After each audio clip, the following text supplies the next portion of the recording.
По цели 3 часа разговори на лидерската средба, која ја иницираше премиерот Христијан Мицкоски, а на која празно остана столчето за СДСМ, нема постигнато конкретни договори. Според информациите што ги добивме, на самиот почеток биле отворени прашањата од реформската агенда, како и потребата од обезбедување на Бадентерово мнозинство за изборот на народниот правобранител и двотретинското мнозинство за законот Safe City системот, зашто било истакнато дека во најскоро време треба да се најде решение за да може од 1 февруари да започне да функционира.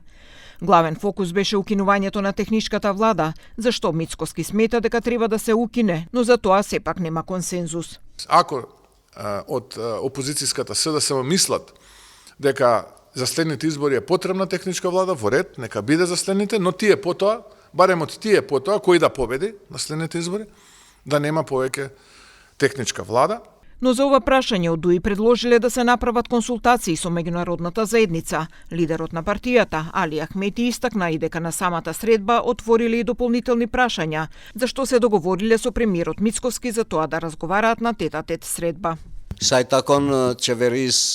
Однос на прашањето за техничката влада, ние сме на ставот дека треба да се консултираме дополнително со меѓународната заедница, меѓународниот фактор и партнери кои што се коавтори на текстот за пржинска влада.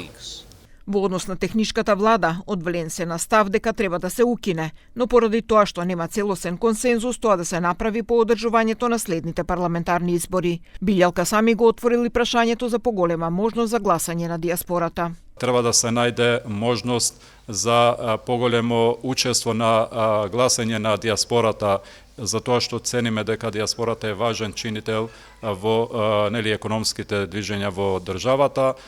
Исто така се отворија теми околу изборните единици, но тука немаме ние појасен став дали е 1, 3 сегашните 6 или па има и предлози за 8. Токму за изборниот законник, од Знам и од Левица излегува со став дека е потребно ново решение со една изборна единица и отворени листи, но дека за техничката влада се со став да се укине.